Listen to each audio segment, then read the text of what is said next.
Flyers fans gotta hope that he does not get in the heads of their team. So that's it for both rosters. If we're going to go in 3 segments, forwards, defense, and goaltending, and say who has the edge in each category, this is how I would line it up. I'd give the edge in terms of the forward group to the Philadelphia Flyers, no doubt. They've got a ton of skill and big bodies there in their forward group and strong defensive play as well. But what I will say for the Habs is that they got some underrated skill, especially in their young players who are starting to break out. So that's quite a big threat for the Habs, and many of their forwards are very defensively responsible 5-on-5, and that's a huge strength for our forward group. But I'd still give the edge to the Philadelphia Flyers.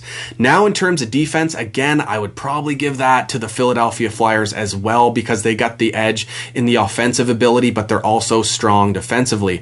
But no slighting the Habs either. They struggled defensively in the regular season, but the defensive performance that they showed against the Penguins was next level. It was very, very strong. The big 3, Sherratt, Weber, and Petrie, and then you add Kulak in there as well. They were really good defensively for the Habs. So defensively, I think it's pretty even between the Flyers and the Habs, but the Flyers get the edge in terms of the offense that they can generate from their decor.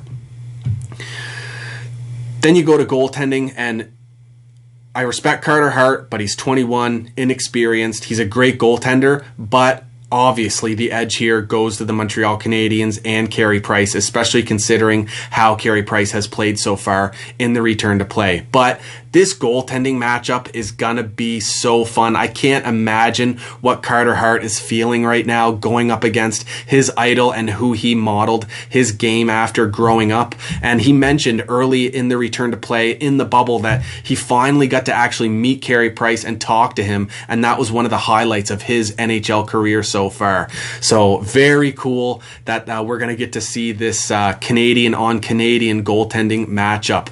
Bit of a passing of the torch, if you will, depending on how this goes. Now let's get into keys to a series victory for both teams.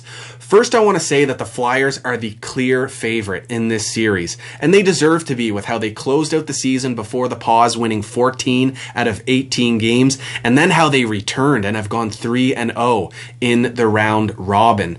And the Habs, being the underdog, they're going to be the underdog through this entire playoffs unless they get past round 2 and solidify themselves as contenders in this return to play. But they do have a chance to win this series and are capable of winning this series, and their keys to victory are as follows. They need to continue the momentum out of that qualifying round.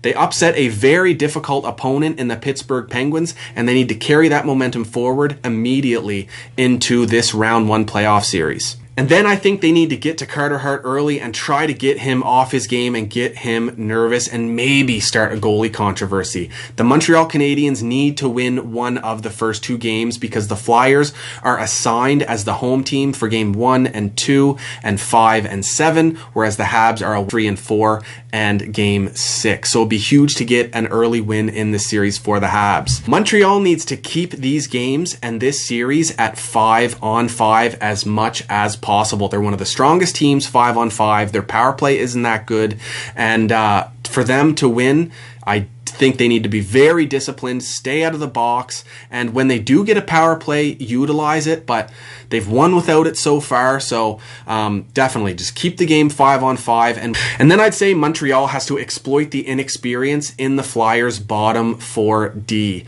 As a whole, the Flyers' D is really, really strong, skilled, and heavy, but there is some inexperience in that bottom 4 outside of Justin Braun, so if the Habs can exploit that, that could be a huge factor for them in this series.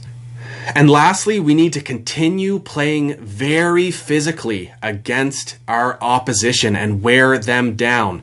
Don't let them in the slot in front of the net. Clear that out for Carey Price. Play them hard like Weber and Schrott have done so far.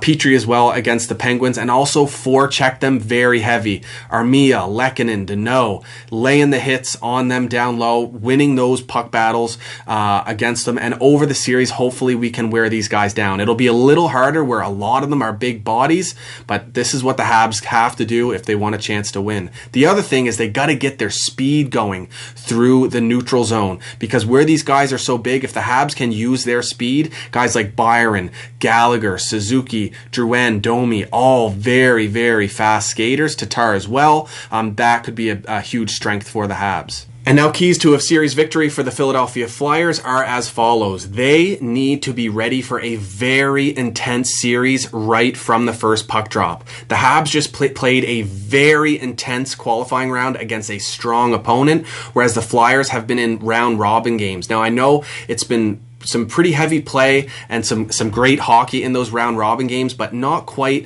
as hard fought as a playoff series would be, which is what that qualifying round was. So the Flyers are going to have to be ready right from that first puck drop. They also need to find some way to get Price off his game and not allow him to get into their heads.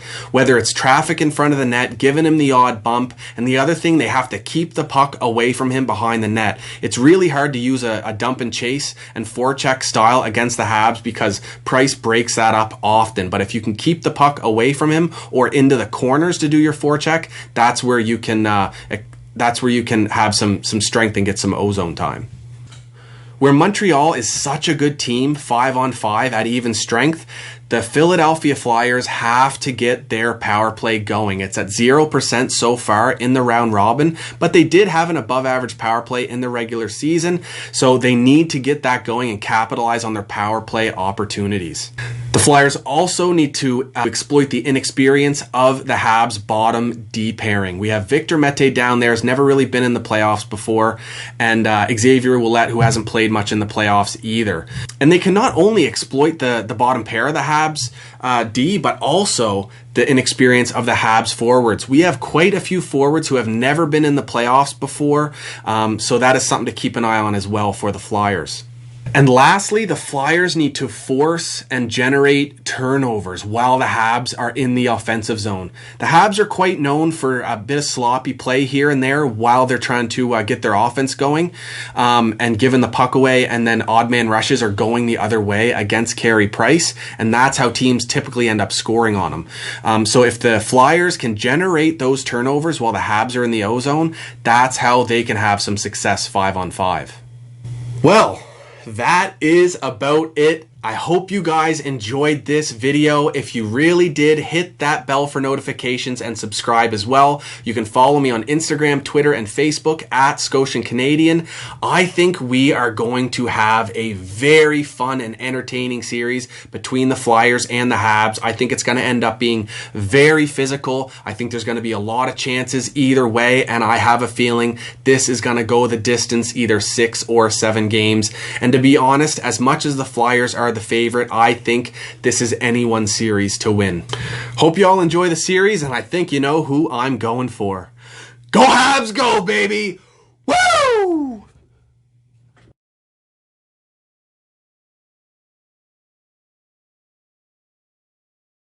Go Habs, go baby! Woo! Yeah!